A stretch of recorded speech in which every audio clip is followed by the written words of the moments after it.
आज के समय में कोई व्यक्ति शारीरिक रूप से अपाहिज होने पर भीख मांगना या किसी के सहारे पर जिंदगी काटना बेहतर समझता है, लेकिन कुछ लोग किसी पर बोझ बने बिना अपने स्वाभिमान को ऊपर रखते हुए हाथ के हुनर से अपना पेट भरना मुनासिब समझते हैं।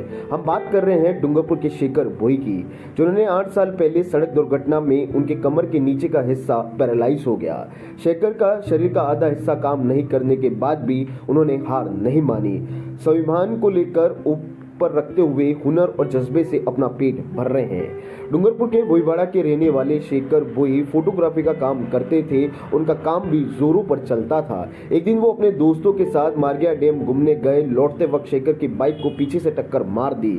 हादसे में शेखर की रीढ़ की हड्डी टूट गई और उनके कमर के नीचे का हिस्सा पूरा पैरालाइज हो गया।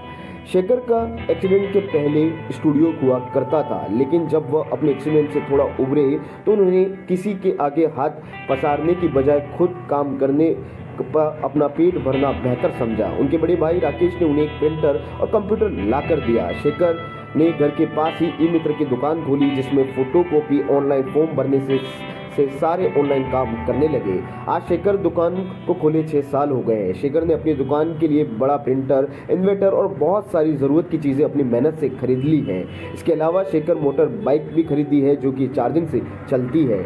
शेखर बताते हैं कि हर रोज़ उन्हें लगता है कि वह कल की ही बात है, मानो कल ही एक्सीडेंट हुआ था।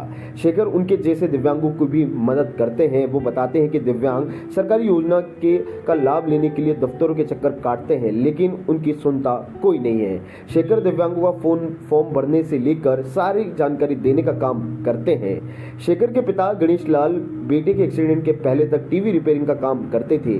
बेटे के हादसे के बाद उन्होंने अपनी दुकान बंद कर दी और सारा समय बेटे को देने लगे।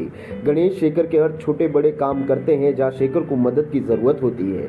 शेखर के लिए सुबह दुकान खोलने से लेकर दुकान बंद तक काम करने का काम गणेश करते हैं। वह शेखर बताते हैं कि बड़े भाई राकेश और पिता ने उनका हौसला अफजाई हमेशा किया है और उनकी बदौलत ही वो काम कर पा रहे हैं। अगर दूसरे लोगों की बात करें तो शेखर की हालत में यह है कि वो काम करने की बजाय दूसरों के आगे हाथ पसारना ज़्यादा बेहतर समझते हैं, लेकिन इन्होंने वह काम नहीं अपनाया और खुद ही काम करके अपनी 2 वक्त की रोटी कमा रहे हैं। मैं यूं ही दोस्तों के साथ में एक दिन 21 सितंबर 2014 के दिन मैं वहाँ पर मारगिया में जो सागवाड़ा रोड पे आता है, आंध्रे के पास में आता है, वहाँ पर घूमने गए थे हम दोस्त मिल करके। फिर वहाँ से रिटर्न वहाँ होते हुए शाम को लगभग 4 बज गए थे। तो